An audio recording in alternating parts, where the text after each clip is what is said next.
Sim, já está. Já pode começar. Hare Krishna. Hare Krishna. Hare Krishna, boa tarde a todos. Aqui no Brasil é iniciozinho de tarde, em Portugal imagino que já é início da noite. Então, vou cantar um pouquinho enquanto o pessoal vai chegando.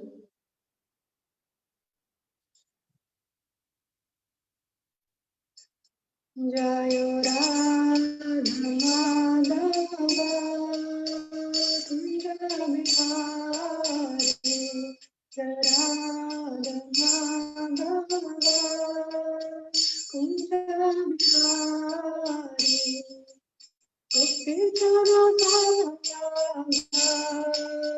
Girivardhari Jaya Gopichana Vallabha Girivardhari Yashodanandana Vraja Janaranjana Yashodanandana Vraja Janaranjana Jamuna Tira Vanachari Jamuna Tira Vanachari Jaya Radha Madhava Kunja Bihari Jaya Radha Madhava Kunja Bihari Hare Krishna, Krishna Krishna, Hare Hare, Hare Rama, Rama Rama, Hare Hare, Hare Krishna, Krishna Krishna, Hare Hare, Hare Rama, Rama Rama, Hare Hare.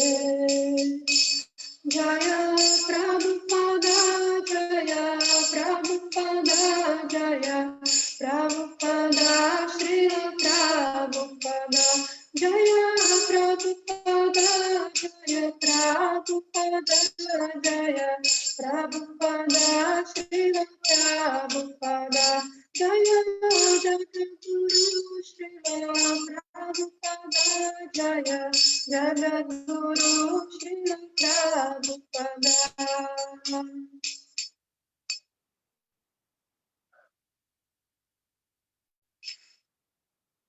Hare Krishna, queria agradecer o convite feito pelo Nushinha e pela congregação de Lisboa para estar aqui hoje falando com vocês um pouquinho sobre a Bhagavad Gita. O meu nome é Radha Shakti Devidasa, eu sou discípula de Chandramukha Swami, sou aqui do Brasil, da região sul, no momento eu estou no Nordeste, está quente aqui, mas lá no sul está bem frio.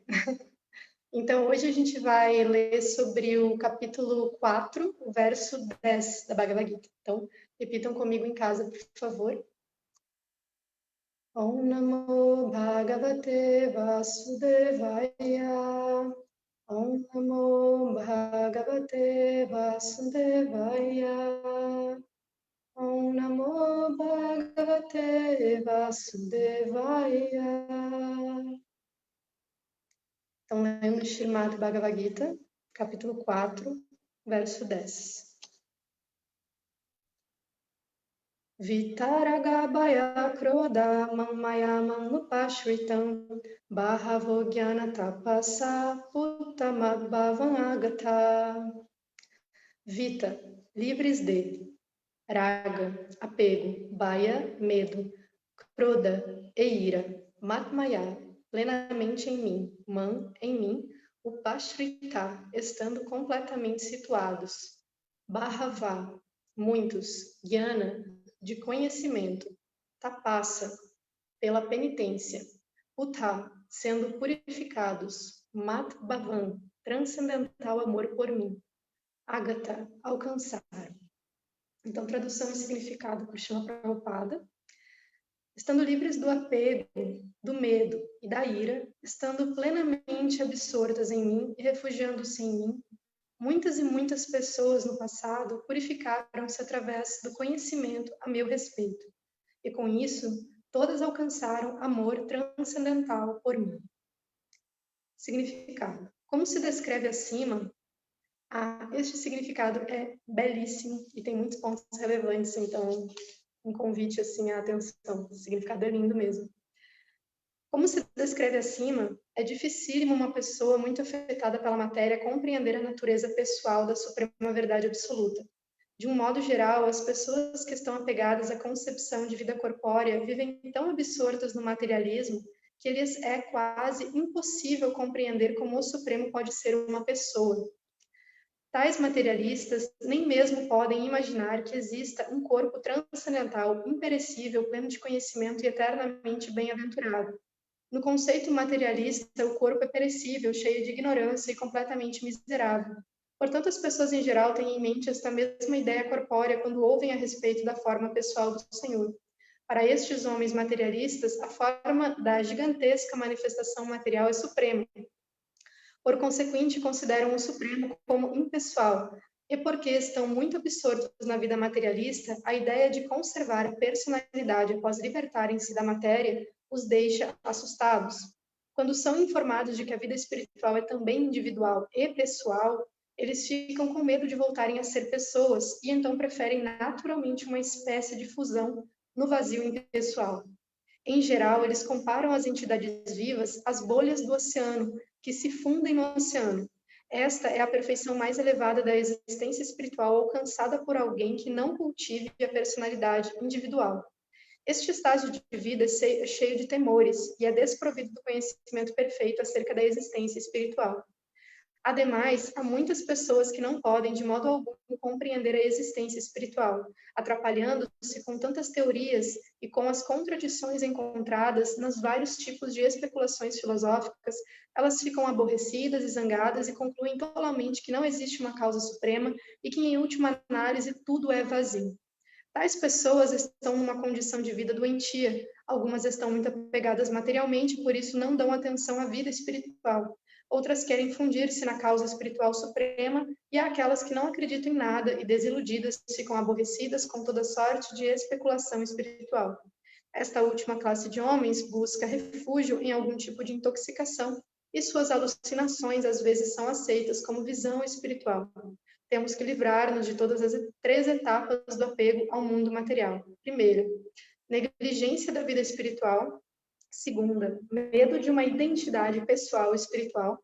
Terceira é a concepção do vazio que surge da frustração com a vida.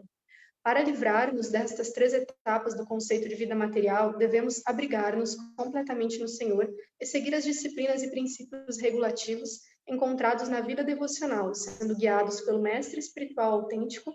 A última fase da vida devocional chama-se Bhava, ou amor transcendental por Deus.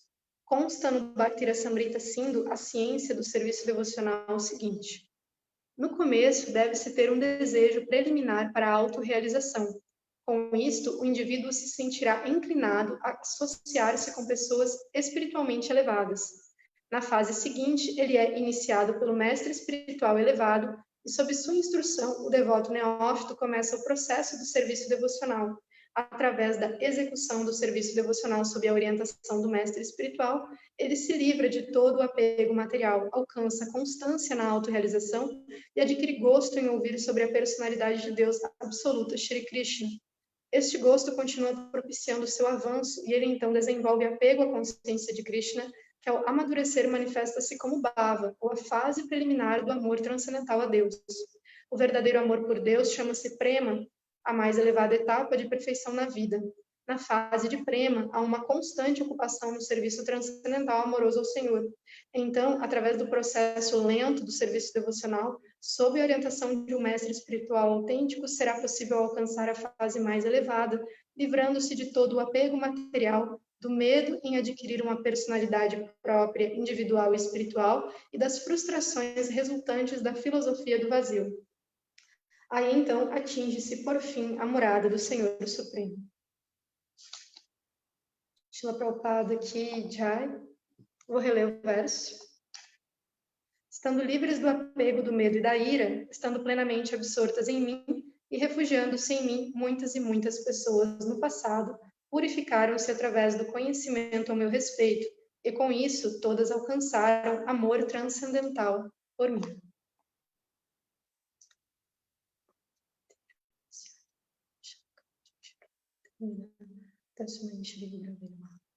Namo Vishwaya Krishna Prestaya Bhutane Shrimati Chandramukha Sunitiname Namaste Guru Prestaya Hridayana Vaishnavi Prabhupana Guru Vishaya Tasya Prachane Namo Vishwaya Krishna Prestaya Bhutane Shrimati Bhakti Vedanta Sunitiname Namaste Sasya Guru Vaishnavi Vishishmi Bhakti.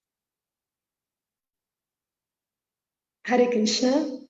Então, Srila Prabhupada, nesse significado, ele pega assim o verso de Krishna e abre e destrincha de ponta a ponta, né? Então, Krishna começa falando das más qualidades, né? É uma necessidade de estar livre de raga, bhaya, krodha, apego, medo e ira, para se colocar nessa plataforma de absorver-se em Krishna e de refugiar-se em Krishna. E depois, com isso, através do conhecimento, purificar-se para alcançar amor por ele. Então, Prabhupada pega desde essa ponta do início, ele coloca os aspectos sobre o materialista, tem tudo a ver com esses sentimentos cultivados, e até chegar em prema, no amor por Krishna. Ele faz toda uma, de ponta a ponta, assim, a filosofia. E eu resolvi hoje, na minha fala, dar uma ênfase maior. Então, a maior parte da fala de hoje vai ser voltada para o raga, bhaya e krodha, que são citados no início do verso. Então, apego, medo e ira, que é colocado ali. Então, Krishna coloca que deve-se estar livre desses três para que se possa se absorver nele e buscar refúgio nele de forma adequada. É claro que a gente sabe que é um processo gradual e uma coisa alimenta a outra, né? Então, quanto mais a gente busca por Krishna, mais a gente se purifica disso. Enquanto a gente vai recebendo conhecimento, a gente vai podendo se inserir mais nessa Daivi Prakriti, nessa energia divina de Krishna. Então, primeiro é raga, apego. E apego é muito interessante porque ele é a fonte dos demais, né? A luxúria é a fonte deles, mas o apego ele é a primeira manifestação, o primeiro resultado da luxúria. E essa luxúria que a gente sabe no desejo do desfrute egóico da entidade viva. Então, a luxúria se manifesta em diversas coisas diminutas. Ela não é uma coisa que uma pessoa lá longe manifesta de forma grosseira. No momento instantâneo que a entidade viva, espiritual, entra em contato com os modos da natureza material, então isso transforma esse amor, esse prema, depois a gente vai ver isso mais detalhadamente, mas transforma esse prema em luxúria. É como se fosse o prema, o amor natural que a entidade viva sente por Krishna, mesclado com o modo da paixão. Então, aquilo que era puro se transforma em algo contaminado, que é a luxúria. E esse apego, ele surge da contemplação dos objetos dos sentidos, né? Que surge da luxúria, esse desejo de contemplação, e aí gera uma afeição pelo desfrute. Esta afeição pelo desfrute gerada, às vezes a gente encara ela como se fosse uma coisa muito óbvia, muito explícita, porém ela tem facetas grosseiras, como comida, sexo, briga, vários vieses assim, psicológicos no qual o desfrute se manifesta, porém ela tem aspectos sutis também. Então, dentro desses aspectos sutis, cabe a cada um, né, fazer o exercício de autoaprimoramento, autotrabalho para investigar esses desfrutes sutis que eles alimentam um estado muito condicionado que nos impede de avançar em serviço devocional. São pequenas barreiras que impedem que a gente flua como um rio no serviço devocional. Então, o fato de eu estar muito acostumado para a minha própria defesa criticar os outros é um desfrute sutil, é um estado mental sutil de desfrute, inveja ou diversas coisas. Mecanismos de defesa para me colocar como superior aos outros é uma outra forma de desfrute sutil, porque eu estou me colocando no centro, né? Eu arranjo mecanismos para fazer isso e eu desfruto dessa situação. Então, cabe a nós, dentro de um processo de autorrealização e autoconhecimento, ir observando atentamente essas nuances, né? E olhando para si realmente como um experimento, né? A gente sabe que é um ser espiritual, uma alma espiritual, mas a gente está nessa situação e tem muitas coisas sobre a gente que só Krishna pode revelar, que a gente não sabe exatamente, né? Quem conhece a gente melhor que a gente é só Krishna mesmo. Então, nesse relacionamento com Krishna, ele vai dando a misericórdia da gente poder ir vendo essas coisas que nós não conseguimos ver sobre nós. E isso vai nos ajudar a nos libertar desses condicionamentos que não são a gente, mas que estão em nós no momento e que nos impedem de avançar. Então, depois dessa afeição, vem esse bhaya, esse medo, porque gerou um apego por aquele objeto de desfrute. Isso tudo eu estou falando a nível teórico, filosófico, mas cada um leva para si, interpreta para si, e compreende como isso se manifesta no meu dia a dia, na minha prática diária, comigo, com os outros, no serviço devocional, no trabalho, etc. Então, o medo de perder o objeto de desfrute, e depois da não satisfação do desfrute em relação a esse objeto, vem Kroda, vem a ira. Então, uma coisa está relacionada à outra, né? Raga, Baya, Kroda. Está tudo relacionado com o fato de nós pensarmos que somos esse corpo no fim das contas. Por isso que esse ponto é central na filosofia de Bhakti Yoga, né? E depois, no verso 19 do capítulo 3, vai falar um outro aspecto sobre apego. Então, eu peguei alguns pontos na Gita que apresentam vieses do apego, vieses do medo, vieses da ira, né? Para a gente entender um pouco mais, assim, o que é isso, porque a gente fala muito desses itens, mas como que eu identifico isso nas nuances do dia a dia? Como é que eu posso desenvolver uma sinceridade tamanha a ponto que eu diga, não, realmente eu posso estar nesse estado emocional agora, mas isso é apego, no fim das contas. Eu estou observando aqui, estou analisando e é apego, né? A gente chegar nesse ponto, como é que faz? A gente tem que entender, né?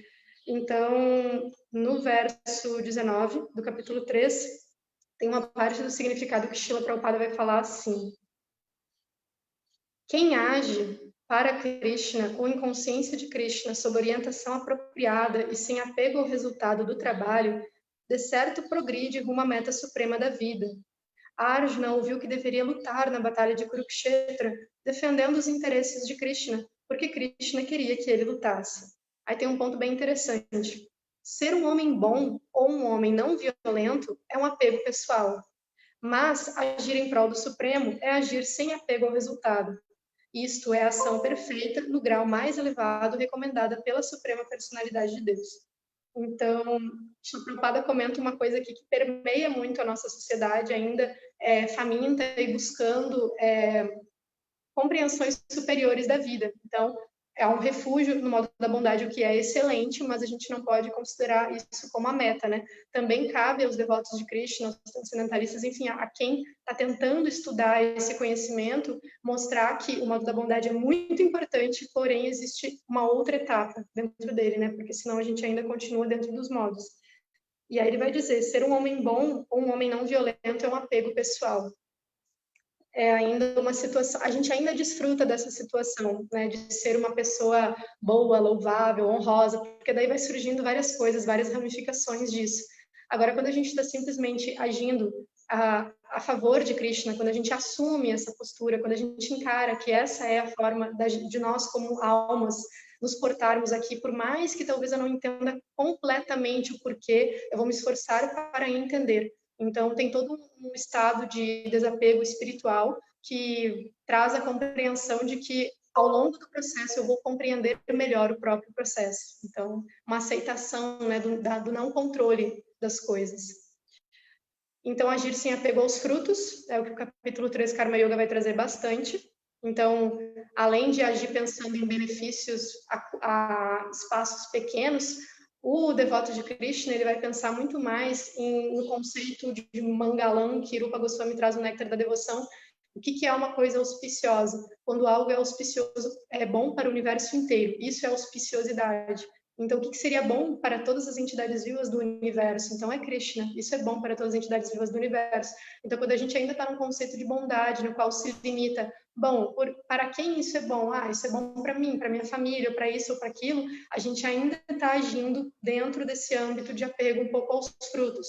E isso é um patamar muito elevado, mas é bom a gente saber aonde que se quer chegar, né? Então, depois, no verso 47 do capítulo 2, vai dizer assim, sobre isso também. Fiz um mapeamento aqui da Gita sobre esse tema, achei bem interessante. Porque como que a gente se livra desse apego mundano que nos assola, né, que a gente vê manifesto na gente o tempo todo? Basicamente, essa é a questão que Arjuna tem ali, né? Ele não vai lutar mas ele quer renunciar porque, de certa forma, ele vai estar achando que ele está agindo como um homem bom, mas a ação dele também considera pecaminosa. Então, qual foi o ajuste que foi feito na consciência dele para ele compreender qual é o grande mistério da ação, que é a grande assim incógnita da entidade viva nesse mundo, né? Como agir, para quem agir, né? Então diz assim no significado do verso 47 do capítulo 2. Deixa eu achar aqui. Lutar com o sentimento de dever era o único caminho auspicioso para a Arjuna, Srila Prabhupada coloca.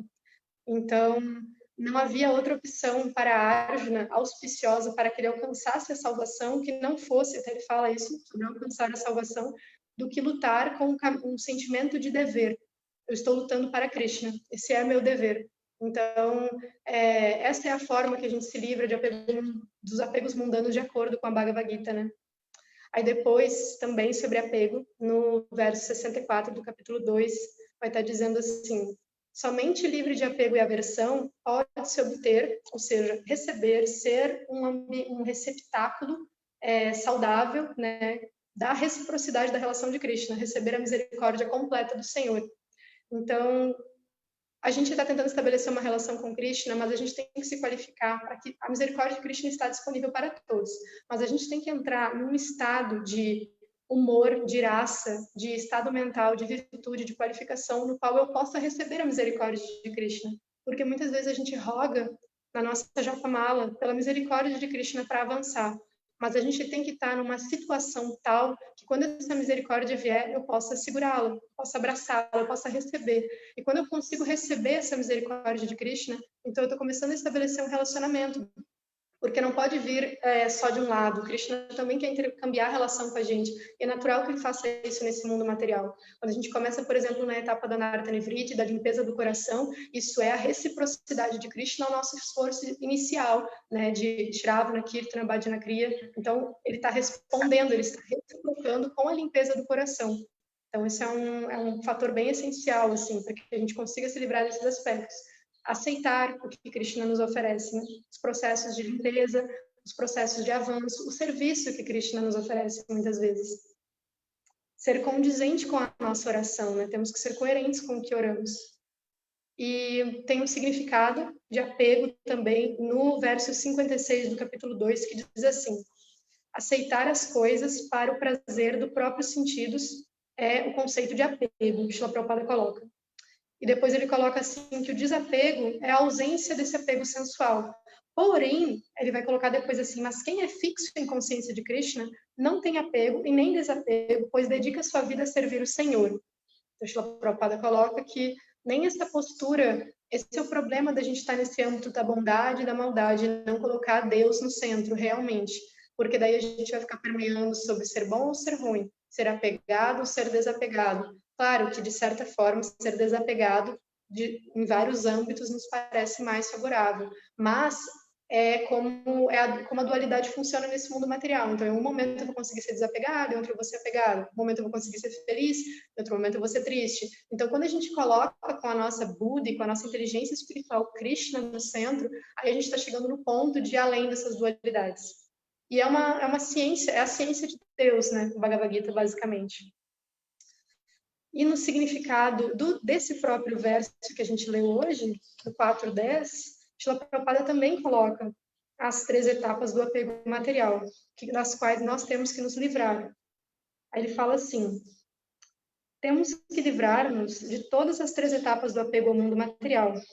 Negligência da vida espiritual, ou seja, uma vez eu vi meu mestre espiritual de Nirmukaswami comentando sobre isso, que muitas vezes a gente tem pequenos lapsos de negligência, eles acontecem, e a gente deveria refletir sobre eles, não nos culparmos, mas deveríamos refletir. Bom, eu refleti sobre o meu cantar da minha japa hoje, ou aquele meu mestre espiritual estava fazendo alguma coisa interessante e eu não fui lá vê-lo, eu tinha acesso, mas eu escolhi não ir, ou eu tinha um momento, uma oportunidade de servir, não fiz, eu tinha uma oportunidade de associação e não recebi essa misericórdia, não dei margem para essa reciprocidade da relação de Krishna.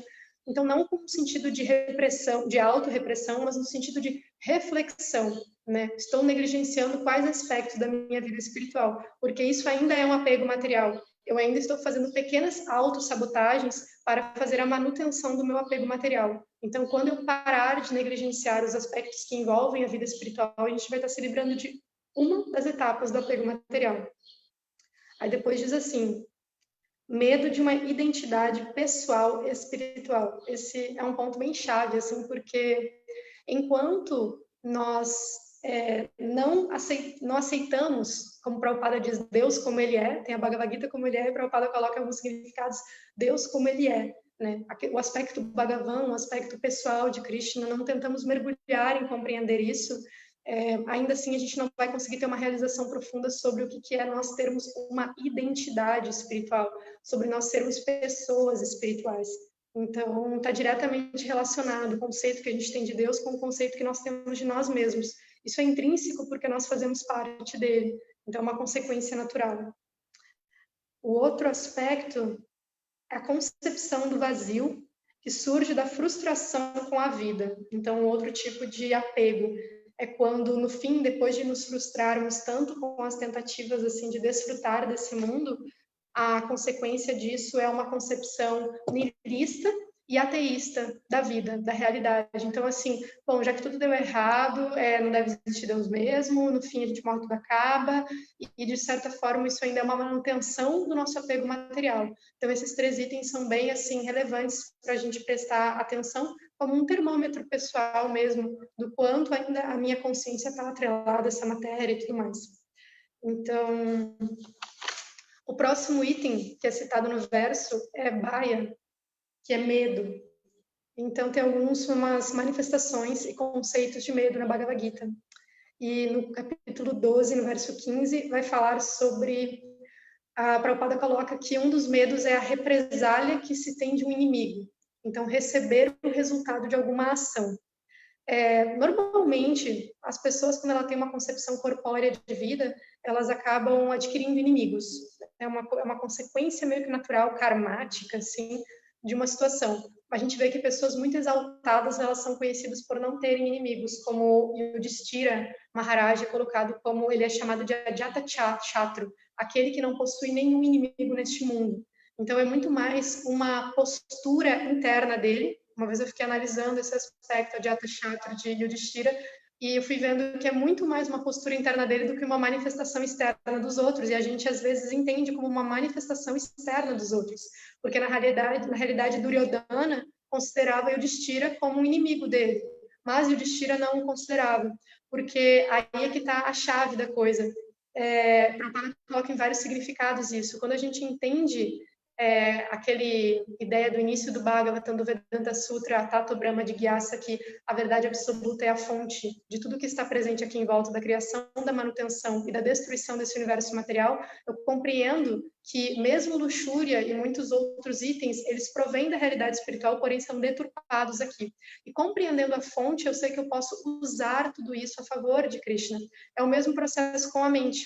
Né, que fala que aquela pessoa que não controla a sua mente tem a sua mente como seu pior inimigo e aquela que a controla tem como seu melhor amigo. Então, o que vier de desvirtude serve como um alerta para que aquilo seja colocado em serviço de Krishna.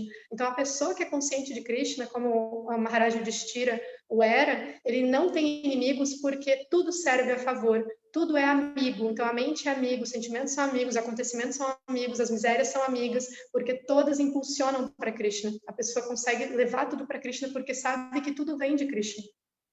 Então esse é um significado assim mais profundo dessa ideia de ter inimigos e não ter inimigos, né? Compreender isso é uma postura interna.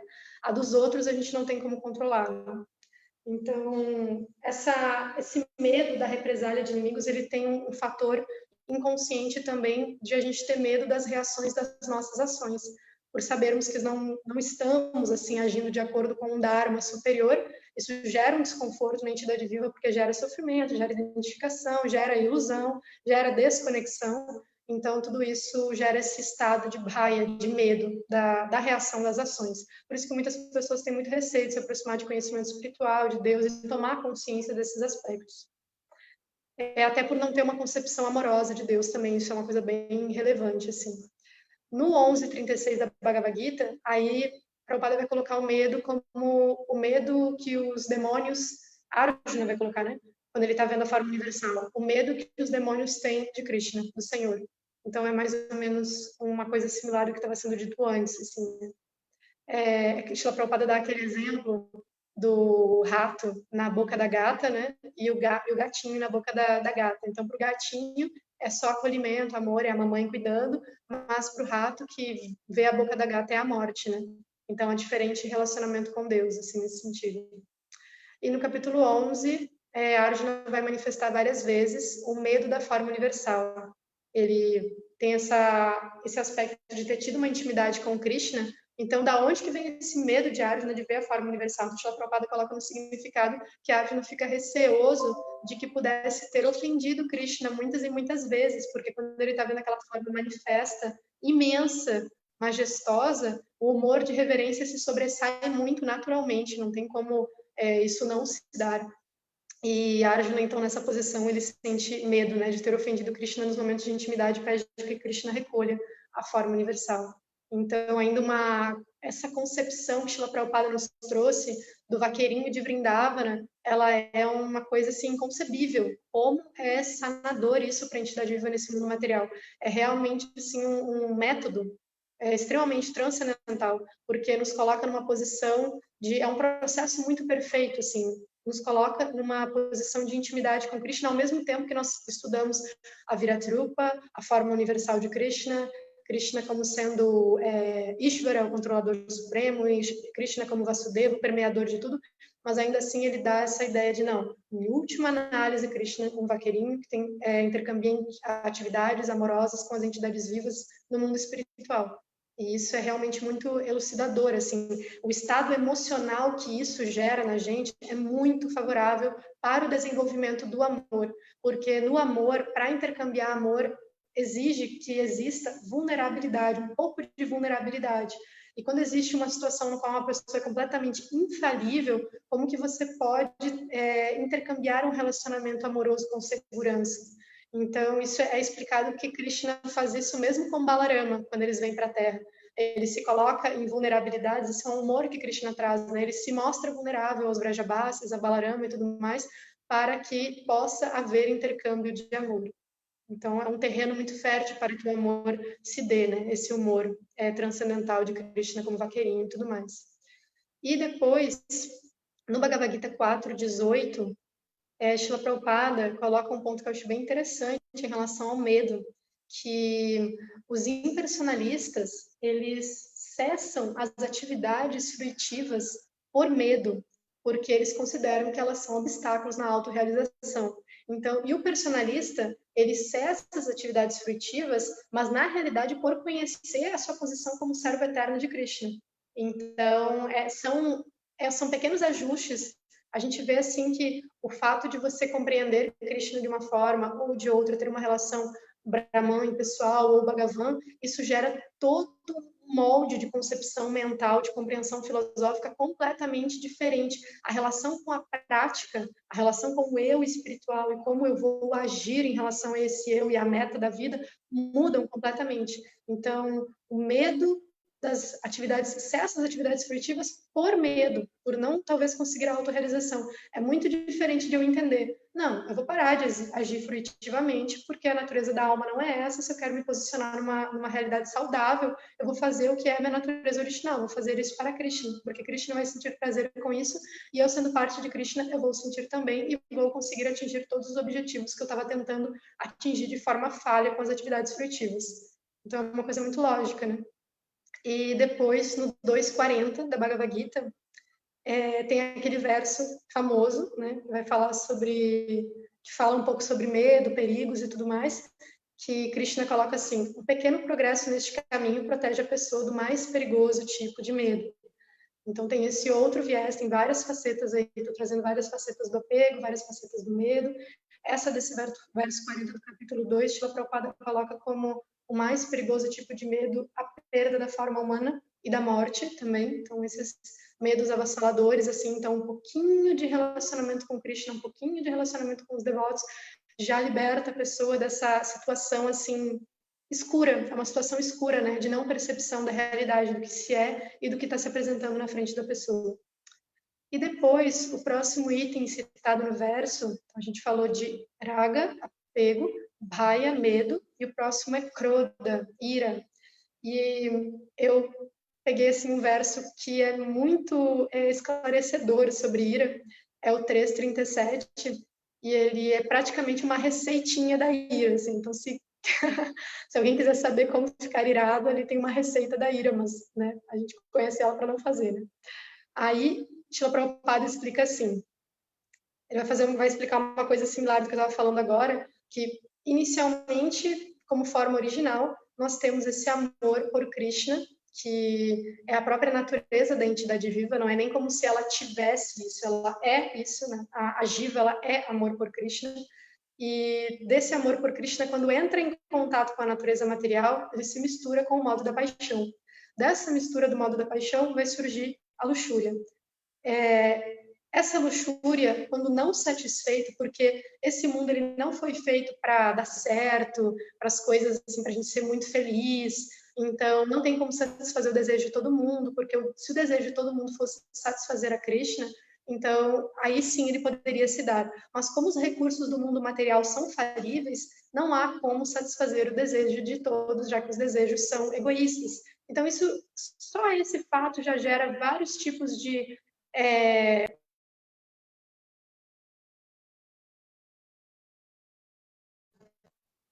né? Só por esse aspecto de desfrute pessoal, isso gera todo um estado mundial, assim, como a humanidade funciona e tudo certo. Então, a luxúria não satisfeita, o resultado dela é krodha, ira, né? Com essa ira, depois vai ser dito que se perde a inteligência, a clareza, a pureza, a memória e várias tantas outras coisas, porque imagino que todo mundo aqui já tenha ficado irado, e é interessante se perceber nesse estado de ira, né? Aos poucos, com o nosso avanço, a gente já acaba não manifestando isso tanto externamente, mas quando surge internamente, é interessante ver como a inteligência fica confusa, como tenta se defender os vieses pessoais, enfim, vários outros fatores. A gente pode ser experimento de nós mesmos, aproveitar os sentimentos que Krishna nos dê, devido ao apego, devido a todas essas coisas que a gente tem naturalmente, e observar, né? Da onde que está vindo, como que funciona, né? Fazer um estudo pessoal disso. E dessa ira, o resultado dessa ira final, devido a perder a inteligência, clareza, pureza, memória, o resultado é ilusão. Então, o que é a ilusão, né? Depois de todo esse processo do Shuri e tal, quando a ilusão de uma pessoa vai aumentando, cada vez mais ela vai se conectando com os modos de rajas e tamas, com o modo da paixão e da ignorância.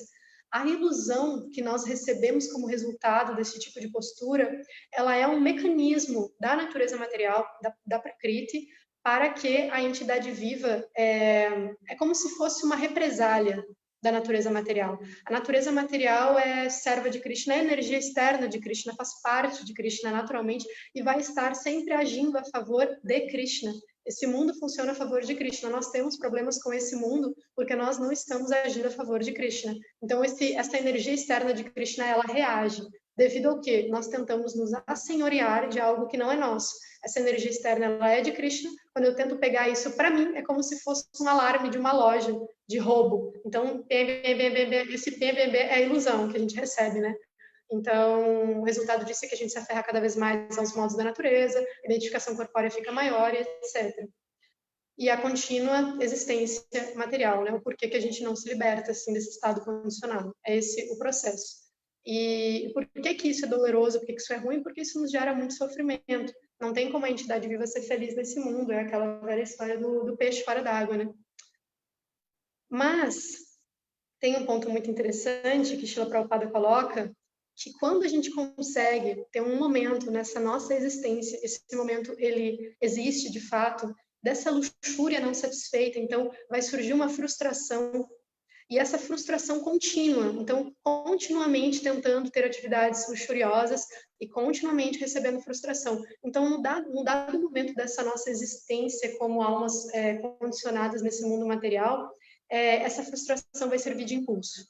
Porque de tanto tentar desfrutar desse mundo, de tanto receber aviso, uma hora os questionamentos vão vir. É justamente questionamentos. E aí Prabhupada coloca que esse é o início do Vedanta Sutra, a Tato Brahma de Gyasa. Agora, depois de frustrado de todas as tentativas de desfrute material, deve-se indagar sobre o Supremo. Então, é nessa posição. Eu já esgotei as minhas esperanças de desfrutar deste mundo material. Então, quando eu esgoto as minhas esperanças, aí eu posso indagar sobre o Supremo adequadamente.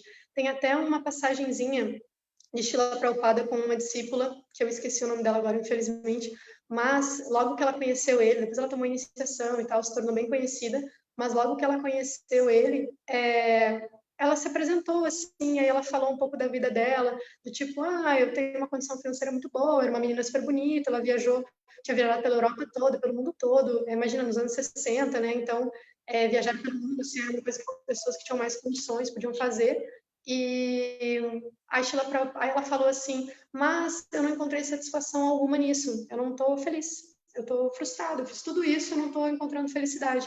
A Srila Prabhupada olhou para ela e falou assim, isso é necessário, isso é um pré-requisito. Então, é esse ponto, né? E depois o Srimad Bhagavatam, como o comentário natural do Vedanta Sutra, ele vai começar, o primeiro verso do Srimad Bhagavatam, do canto 1, ele começa com Jamadhyasya Yataha Nyavad Itaratascha. A origem de tudo é o Brahman Supremo. Então, agora chegou o momento de indagar sobre a verdade absoluta, e nessa indagação a resposta é essa. E aí, como você sabe, né? Aí vai o Bhagavatam todinho. Então, o bingo dessa compreensão toda, né, desse resultado de frustração, dessa indagação, é a gente entender aquele ponto que eu coloquei antes. A origem da luxúria está no Supremo. Então, eu cultivando amor por Krishna, eu posso superar rajas e tamas e finalmente espiritualizar essa ira e essa luxúria. Então, isso é possível de ser feito, né? Não é como se a gente estivesse enredado em algo que é de natureza completamente material e não tem relação nenhuma com o mundo espiritual e com Krishna. Existe essa relação, isso é possível. E a gente vê isso em diversos passatempos. A gente vê isso na gente mesmo, mas a gente traz os passatempos porque são personalidades gloriosas que elas representam isso de forma perfeita, né? Então tem como Hanuman, que ele fica irado com o que ele vê no reino de Lanka quando ele vai resgatar Sita, e ele com a sua cauda bota fogo em tudo. E aí ele se torna um devoto glorioso, o Ramachandra glorifica ele, enfim. É uma manifestação de ira, porém uma manifestação de ira devido ao apego, a bhava e prema que ele sentia por Ramachandra. Então é completamente diferente. Então a nossa postura como devotos não é necessário eliminar, mas é necessário servir a Krishna, e depois até isso vai servir como uma forma de trazer a raça, o humor para a relação com Krishna. Emoções são necessárias para que essa raça se desenvolva com Krishna. Da mesma forma, a Arjuna também teve que empregar uma certa ira quando ele compreende, de fato, estou pronto para agir conforme os seus preceitos. Arjuna vai dizer, a ilusão toda se dissipou no capítulo 18, agora eu vou agir a favor. Então, de Krishna, né? Do que Krishna está apresentando, do conhecimento que Krishna apresentou para ele. Ele vai agir com os olhos de conhecimento, né, que Krishna apresenta. E ele vai utilizar essa ira para lutar numa guerra, não tem como não, né? Então, a próxima parte do verso, deixa eu ver, acho que tem um tempinho ainda, né? A próxima parte do verso diz assim: que, estando plenamente absortas em mim e refugiando-se em mim. Então, o conhecimento, ele vai nos dar a purificação, e o contato com Krishna resulta em purificação também. Então, é um processo que se retroalimenta, né? Purificação e contato com Krishna. Quanto mais eu me purifico através do conhecimento, mais contato com Krishna eu tenho. Quanto mais contato com Krishna eu tenho, mais eu me purifico. Então, é um processo, assim, muito favorável para avanço. Nós temos um método muito favorável para avanço. E essa pureza que a gente almeja, esse estado de purificação desse raga, bhaya, krodha, desses sentimentos todos, para a gente se colocar encontrar o refúgio em Krishna, não nas nossas emoções, não nos nossos desejos. Essa pureza, ela tem um conceito assim muito mais profundo, que vem muito mais da alma do que exatamente um conceito como a gente vê nesse mundo material de pureza, de aspectos muito externos, mas é um desejo intenso e sincero de recobrar a minha saúde espiritual como ser. Eu entendo que eu não sou isso. Eu entendo que a minha posição original é amor por Krishna, eterno, numa relação com ele. Então, por mais que eu não entenda como isso vai se dar, por mais que eu ache que eu não seja capaz de chegar a esse ponto, o simples fato de eu ter um desejo intenso de que isso aconteça, Krishna vai nos empurrando e nos ajudando, porque sem dúvidas que sozinho a gente não tem como fazer isso, né? Só a gente vê todo tipo de todos os vieses que tem de apego, todos os vieses que tem de medo, todos os vieses que tem de ira, e tantas outras más qualidades, como elas se manifestam dentro da gente. Tem tantas facetas, como que sozinho a gente poderia se livrar disso? É realmente muito difícil, né? E aí tem deixa eu achar aqui uma passagenzinha, que está no Veda Base, que eu queria trazer, sobre esse aspecto do refúgio em Krishna. É o 5:27, 28. Aqui. Então, em outras palavras, a consciência de Krishna é o processo mais fácil de executar os princípios de yoga. Isso será explicado minuciosamente no próximo capítulo. Todavia, quem é consciente de Krishna, estando sempre ocupado em serviço devocional, não se arrisca a perder os seus sentidos em troca de alguma outra ocupação. Controlar os sentidos valendo-se deste método é melhor do que controlá-los através do Ashtanga Yoga. Então, isso é bem interessante também para quem pratica yoga e tudo mais. É a melhor forma de praticar yoga através desse método que Krishna está nos ensinando, né? Já cumpre com todos os propósitos também. Isso é uma garantia, né, que Krishna nos dá ao longo da Bhagavad Gita, porque Krishna nos dá várias formas da gente confiar no que ele está dizendo na Gita. E uma delas está no verso 1866, que é o Sarvadharma Parityajya Manekansharajya, que vai estar falando sobre... Krishna fala, olha, abandone todos os tipos de Dharma, é traduzido como religião, mas Shilacharya Deva sempre coloca essa ideia que vai além dessa ideia de religião, né? Refugie-se apenas em mim. Então, a tradução literal desse verso, eu acho que ela é bem relevante ser vista como tradução literal. Abandonando todos os dharmas, vem apenas a mim em busca de refúgio. Eu te livrarei de todos os males, não se preocupe. Então, buscar refúgio em Krishna é um estudo muito profundo, porque a gente tem que executar isso todos os dias. Quando o Krishna está falando para abandonar os dharmas, ele está colocando para abandonar os dharmas, diversos tipos de dharma que existem, né? Mas não que a gente não deva agir, porque Krishna está incitando a Arjuna a agir o tempo todo na Bhagavad Gita. Ele, na realidade, está dizendo para abandonarmos estes diversos dharmas e deveres como refúgio. É diferente de abandonar a ação. Você continua agindo, porém é um ajuste na consciência. Eu paro de me refugiar nesses aspectos externos de manutenção da vida material, qualquer questão de moralidade e ética, e passo a me refugiar somente em Krishna, continuando executando todos os dharmas e ações prescritas. Então, esse é um ponto. E aí o verso, ele conclui assim: muitas e muitas pessoas no passado purificaram-se através do conhecimento ao meu respeito, e com isso todas alcançaram amor transcendental por mim. Então, através do conhecimento, purifica todas essas más qualidades, e dessa forma a gente pode manifestar esse amor por Krishna. Então, Krishna está falando com Arjuna na Bhagavad Gita não como o Vrajagopa, né? Não como um pastorzinho amante das gopis, assim, mas ele tem uma postura bem nítida, assim, de estar agindo como Vasudeva, Ishvara, como Narayana, assim, como controlador supremo mesmo, né? Com a verdade absoluta, nesse sentido, ele se coloca como isso, né? Muito diferente da postura que ele tem em Vrindavana, né? Que ele nem quer ser glorificado, ele prefere glorificar os outros, coloca em situações de humilhação, etc. Mas a posição de Krishna na Gita é completamente diferente. Então ele está, assim, falando muito sério, que está dando garantias para a gente de que, seguindo esse processo, seguindo essa lógica, acreditando no que ele está dizendo, né? Krishna está praticamente dizendo assim: acredite em mim, né? Não se preocupe, refugie-se em mim. Estou te garantindo, muitas pessoas no passado se purificaram fazendo isso. E está dizendo isso para Arjuna, né? O que ele quer dizer com isso? É científico, não estou te apresentando algo novo. Esse é o método pelo qual as grandes almas se libertam. Se você seguir ele, vai dar certo, né? Então, Krishna está dando todas essas garantias. E aí, tem muitas personalidades que a gente pode citar, que se purificaram através do processo de Bhakti. Enfim, o Srimad Bhagavatam está lotado, os Puranas estão lotados dessas personalidades. Eu trouxe algumas só a título de fala mesmo. Narada Muni, Kardama Muni, Maharaj Parikshit, Bali Maharaj, Rainha Kunti, Ajamila, Devahuti, Rei Chitraketu, o demônio Vritasura, Valmiki, o caçador, né, que depois de escutar, recitar o Mara, que virou Rama, ele se transforma no compilador, assim, né, quem escreve o Ramayana.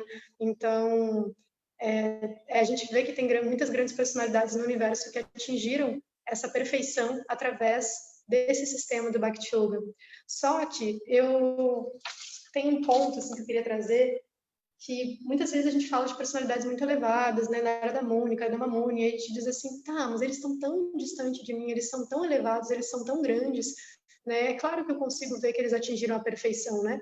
Kardama Muni meditou 10 mil anos, praticou yoga de forma perfeita na margem do Bindu Sarovara, foi um perfeito esposo para Devahuti, a suprema personalidade de Deus nasceu no ventre dela, então apareceu no ventre dela, né? Então, assim, às vezes fica um pouco longe quando a gente só se permeia por essas personalidades, mas quando a gente traz a coisa para mais juntinho da gente, mais próximo, aí a gente consegue ter uma percepção de que esse processo, ele de fato acontece e que a gente pode confiar nele, não só através de uma fé cega, mas através de um conhecimento, de uma percepção empírica de como ele se dá. Então, até proponho assim uma reflexão, uma meditação pessoal sobre como eram as pessoas, um pouco mais distante ainda, mas como eram as pessoas que Srila Prabhupada encontrou, que estado que elas estavam de consciência, quais eram os hábitos delas, sobre o que elas falavam, qual era a ação delas, e depois, quando Srila Prabhupada entrou em contato, o que aconteceu com essas pessoas, né? No que elas passaram a falar, no que elas passaram a pensar, por mais que erros que tivessem, qual era a meta delas, né? O que elas passaram a refletir sobre. Então, uma mudança, assim, avassaladora, né? E depois a gente pode refletir em pessoas ao nosso entorno que tiveram contato com a filosofia, sejam pessoas que se renderam ao processo ou não, mas que tiveram contato com algum aspecto da filosofia e que a gente percebeu mudança nelas, né? Como elas agiam e depois como elas passaram a agir, que tipo de mentalidade que elas tiveram, ou os nossos irmãos espirituais e amigos devocionais espirituais que a gente observe assim, nossa, olha o avanço dessa pessoa, né? É muito importante que a gente faça esse movimento de reparar o avanço dos outros, porque isso vai retroalimentar a nossa confiança de que esse processo funciona. E aí a gente vai ter a capacidade de observar mais o nosso avanço também, quando a gente observa o avanço dos outros e fica feliz por ele, né? Afinal, a fonte de bem-aventurança espiritual ela é inesgotável. Então, uma pessoa avançar não significa, não é o mesmo raciocínio material de que pode ser que eu não possa avançar ou eu não possa desfrutar, não. Vai ter avanço para todo mundo, porque Krishna é infinito. Então, é um estado seguro para se estar, né? Um local mental, emocional seguro para se estar. E depois a gente pode observar o nosso próprio avanço pessoal. Então, em diversas etapas da vida, assim, desde quando eu era criancinha, depois quando eu lá pelos meus 10 anos, meus 15 anos, como que eu agia, pelo que eu me interessava, qual era a minha relação com Deus, eu tinha uma relação com Deus, eu indagava sobre Deus, quais eram os meus hábitos externos, eles eram favoráveis, eles não eram, ou eles eram, assim, totalmente inconscientes, de forma que não eram nem negativos nem positivos, ou seja, eu só agia porque eu tinha que agir nesse mundo de alguma forma. E meus hábitos emocionais também, quais que eles eram, como que eu reagia às coisas que aconteciam, né? Quais eram os vícios emocionais que eu manifestava e como que está hoje, né, em relação a isso. Depois os meus karmas que eu percebi, as minhas tendências assim repetidas de falhas ou acertos, né? Como que eles estão ajustados? Eu estou me identificando com os êxitos tanto quanto eu me identificava antes? Como que isso já equilibrou? E as nossas relações, afinal, o Bhakti Yoga, ela é a ciência dos relacionamentos. Então, a gente executa todo uma forma de se relacionar entre os devotos, que é justamente um exercício, um treino para que a gente possa se relacionar depois com as almas do mundo espiritual e com Krishna, porque toda a meta é recobrar um relacionamento. Então, a gente observar como eram os meus relacionamentos no passado, como eles estão hoje, o que eu posso ajustar neles, porque relacionamento é um aspecto central em Bhakti. Ele é central, então muitas vezes a gente quer fingir que não, eu tenho meu processo aqui e tal, mas não é assim. Relação é central em Bhakti Yoga. E a gente perceber que a gente avançou também pela nossa atração por Krishna, a vontade de falar, a vontade de escutar por Krishna, né? Como que está isso? Também uma observação desse avanço para a gente ver que esse processo é autêntico, é fidedigno, que a gente pode confiar no que Krishna está dizendo na Gita, né? E muitas vezes as pessoas elas podem dizer assim, uma vez eu vi isso numa palestra de Shila Charadeva e me veio em relação a esse tema, que a pessoa ela pode dizer assim, tá, mas eu pratico, e na realidade eu não estou vendo grandes avanços, estou com muita dificuldade e tudo mais. Aí a Tia Deva falou assim, então você imagina como estaria se você não estivesse praticando. Porque, assim, por mais que a gente não esteja fazendo o processo perfeitamente, ainda assim, esse processo, esse conhecimento nos protege de inúmeras coisas que a gente realmente não tem ferramentas para compreender, quantidade de coisas que nos protege. Porque só Krishna conhece o nosso karma completamente, só Krishna conhece as nossas ações de vidas passadas, a gente não conhece nada disso sobre nós. Se a gente não busca o auxílio de Krishna para conhecer esses aspectos da gente, a gente não tem como ter ele, né? Então, essa minha fala de hoje assim, é uma fala também voltada para autorreflexão e para aumentar a nossa confiança no processo, porque é isso que Krishna está incitando a Arjuna na Gita, como aumentar a confiança de Arjuna, né, dizendo para ele que muitas personalidades no passado se libertaram seguindo isso, então pode-se confiar. Né? Então, gente, era basicamente isso que eu tinha para trazer, já deu 50 minutos né, de fala. Eu quero ver se tem perguntas. Queria agradecer também pela presença de quem estiver aí assistindo e ao convite. Vocês têm alguma... Tá. Cristina, será que tem alguma pergunta pelo Facebook? Aqui no Facebook tem muita gente a cumprimentar e a elogiar a palestrante, mas não tem nenhuma questão. Não tem nenhuma Então questão. Então, pessoalmente, eu gostava também de agradecer. Eu hoje estava num dia particularmente mais difícil e então foi inspirador ouvir esta palestra, assim, sempre alimentar essa confiança, né, que há dias que está mais em alta, há dias que, né, naqueles dias mais difíceis parece que baixa um bocadinho, então escutar estas aulas sempre ajuda, né? Faz parte também sempre escutar para essa tal manutenção. Eu queria agradecer por isso, foi muito inspirador e foi assim bem prático, bem... E essas reflexões que tu falas em relação aos outros, em relação a nós, para vermos assim como evoluímos, é algo que eu costumo fazer também várias vezes também para me ir inspirando, né? Para ir mantendo essa energia, e é mesmo real, nós conseguimos ver essas mudanças em nós e nos outros, e conseguimos sempre ver como mudanças muito positivas, por isso não tem como querer voltar atrás, né? Só queremos é continuar mais e mais, né? Então, muito obrigada pela tua aula, da minha parte é isto. Obrigada pela sua fala. Acho que tem um aspecto bem legal que você trouxe aí, porque essa observação do avanço, ela também é uma apreciação a Krishna. É uma forma da gente apreciar a Krishna na vida das pessoas, né? Agindo na nossa vida, na vida das pessoas. Então é muito favorável isso, né? Então, que agradeço. Hare Krishna. Então, gente, vamos encerrar aqui. Eu acho que é a Cristina que vai encerrar, eu não sei como é que encerra. Não, eu só estou aqui a abrir a sala. Tá. Então, Podes pedir. muito obrigada, Cristina, muito obrigada pela presença de todos e todas as glórias ao Bhagavad Gita e todas as glórias a Srila Prabhupada. Hare Krishna.